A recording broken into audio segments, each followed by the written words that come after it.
Hello and welcome to the Martini Shot, home of movie reviews and movie-themed cocktails. My name is Brandon. Before we get into the review of The Hunger Games, The Ballad of Songbirds and Snakes, let's make a drink that's sure to get you in the mood for rebellion that I've named the Mockingjay. Mockingjays are a predominant symbol in the Hunger Games universe. In the main series, we know them as the symbol of rebellion and a moniker that protagonist Katniss Everdeen eventually adopts. The cross between a mockingbird and a blue jay plays a pivotal role in this film, leading to the downfall of a particular character. It's such an iconic creature that I just had to base my cocktail around it. This drink is floral with a bit of tartness, flavored with orange, peach, and lavender. If I could whistle, I would do the whole Hunger Games whistle thing, but I can't, so I'm just gonna go ahead and add it in post. This is a shaken cocktail, so go ahead and grab a shaker. We're gonna be starting with some fresh lemon juice at 1/4 ounce, followed by elderflower liqueur at 1/2 ounce, then 3/4 ounce of creme de violet, 2 ounces of Kettle One's peach and orange blossom vodka, a scant dash of blue curacao, and finally 2 dashes of lavender bitters. Throw some ice in that shaker and shake to chill. So ideally you would be serving this straight up into a chilled cocktail glass, but for this drink I wanted a very specific glass, and that's why I am using this nice little bird cocktail glass. I've actually had this for over a year and haven't actually used it for a cocktail on the channel yet, so glad I'm finally getting the chance to use it. And as you can see, the lip is on the butt here, so that's gonna make it a little tricky to strain a cocktail into. So what I'm gonna do is strain the cocktail into my mixing glass, which has a pour spout to it, and then I'm gonna pour it into the bird glass. And then for the tail feathers, we're gonna use a few sprigs of rosemary. And there you go, now you have the Mockingjay.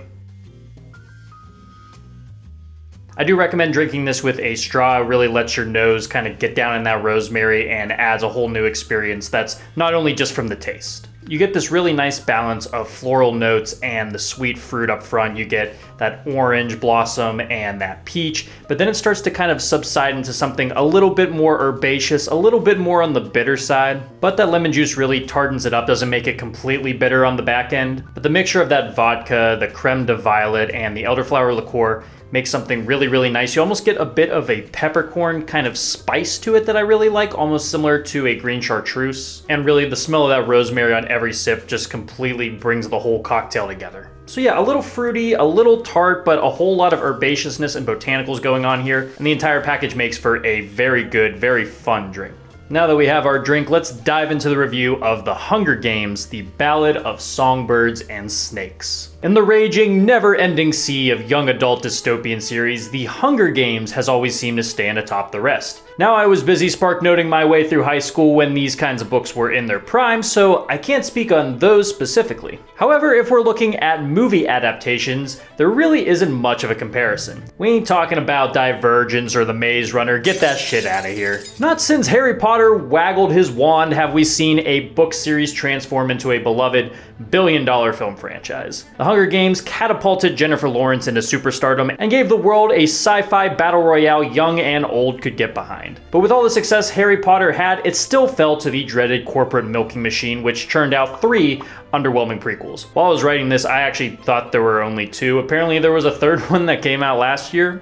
Could have fooled me. Now, Hunger Games is receiving a similar treatment with an adaptation of a prequel novel written by the original author Suzanne Collins. But will it fall to the same fate of coming and going without a sound like the aforementioned Fantastic Beasts and Where to Find Them? Perhaps only time will tell, but for now, I can say, at least in my opinion, this was a pretty solid addition to the franchise. The film offers a relatively interesting glimpse into the early years of the titular games, as well as the growth of the series' main antagonist, Coriolanus Snow. His story of love, loss, and swaying morality is often captivating, leading to perhaps one of the most layered characters the franchise has seen. The PG-13 rating never puts a damper on the brutality and depressing nature of the dystopia, managing to elicit genuine emotional responses without getting too graphic. It's not without its faults, as the film does tend to cram a lot of story into almost 3 hours of film, which often sacrifices more meaningful character development for bigger movie moments. The script does feel comparatively weak at times, with some eye-rolling nods to the main series, but as someone who wouldn't necessarily call themselves a huge Hunger Games fan,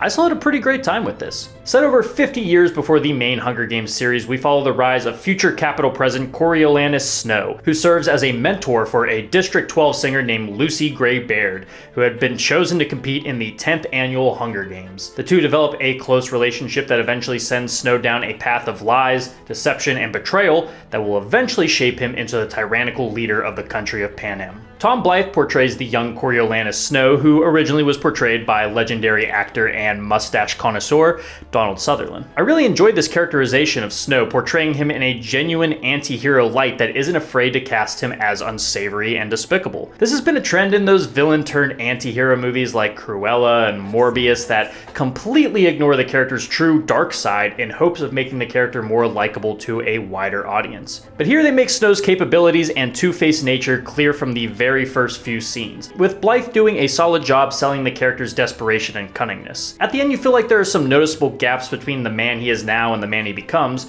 which does leave you wanting to see more. His eventual turn, if you can even call it that, felt very abrupt to me, making it hard for me to believe his presidential future. I think this could have been improved a bit by giving us more of a glimpse into his psyche. The film is from his perspective and he's in pretty much every single scene, so it would have been nice to see a more introspective dissection of the character rather than the fairly surface level take we get. Even so, I still enjoyed following the character, and dare I say it, I found him more interesting than Katniss. Rachel Ziegler portrays energetic, rebellious songbird Lucy Gray, who I enjoyed even if I have mixed feelings about her. Look, straight up, Ziegler has all the potential to be a true star one day. I knew this watching West Side Story. I cut her some slack for Shazam! Fury of the Gods because no one is good in that, and I could definitely tell it here. She has all the tools. She can sing, she can dance, she can act. Kinda. Look, she's still relatively new to the cinema screen, so she does have some growing to do, but I do think she does an okay job here. She's incredibly likable and talented, which makes the character of Lucy Gray pretty magnetic both for other characters and for the viewer. The southern accent, though... Listen, I was raised in the South. I have had to endure all kinds of accent attempts, and this one just felt a little too hokey for my taste. I think you can tell she's not super confident in it either because I did catch a few instances of it slipping, but other than that, I thought she did a great job. She sings a ton of original songs here that I really enjoyed, enough to the point where it actually made me seek out the soundtrack and give it another listen. She'll get there one day for me, but odds are she might already be there for you. Maybe if you aren't an angry Disney adult. We do get some smaller performances from big actors like Viola Davis and Peter Dinklage, who are just as electrifying as you'd think they'd be. Viola Davis in particular looks to be having a real blast playing a mad scientist of sorts with no remorse. Oh, and how could I forget the true star of the film, Jason Schwartzman, as weatherman, amateur magician, and first ever host of the Hunger Games, Lucky Flickerman, who is just a dumb joy whenever he's on screen. Schwartzman is completing the trifecta this year with other great performances in Asteroid City and Across the Spider-Verse. Another performance I really wanted to touch on real quick is Josh Andreas Rivera as Sejanus Plinth, a colleague and friend of Snow's who gives a pretty great performance, often being the only voice of empathy in a world filled with hate and brutality. Like the original films, there's a great sense of scope and grounded realism in the film, even though I found this film to be a bit more polished than the original 4 films. Which might be good for some, but I think it took away from some of the grittiness found in the main series. I don't know, there's just something about the claustrophobic, shaky cam of the originals that just feels much more appealing to me than some of these cleaner, sleeker action sequences. There's an instance in the beginning of the film's Hunger Games where the initial tussle is filmed in what's mostly all one shot. It's certainly impressive, but it doesn't necessarily have that same urgency and hecticness that I think makes those game kickoff scenes in previous films as effective as they are. Speaking of the games, I know this is supposed to be early in their lifespan, but the Hunger Games here are pretty uninteresting.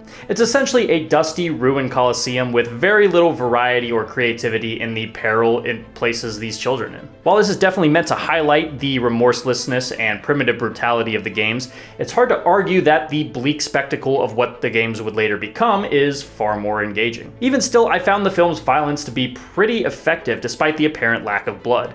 Obviously PG-13 has its limits, but I think everything from stabbings to hangings are handled superbly, mostly because of the film's emphasis on the emotional gravity of each of these killings. I think it also helps that all of the environments are either practical or convincing enough to give some added realism that definitely sells the world. While I quite enjoyed the story, I did feel like it was trying to cover a lot of ground in almost 3 hours, and I don't think it necessarily stuck the landing as gracefully as it could have. The pacing is fine for the most part, but it really feels like there's 2 movies jammed in here that could have honestly stood on their own. I know some people had some dissenting opinions on the decision to split up Mockingjay into 2 parts, but I actually think this would have benefited this story. It would have allowed us more time to dwell with Snow's psyche and further flesh out his relationship with characters like his cousin Tigris, his other classmates, and even Lucy Gray. We get a lot of action and plot moments, but it's those quieter moments that I think could have really used some extra support to really knock this out of the park for me.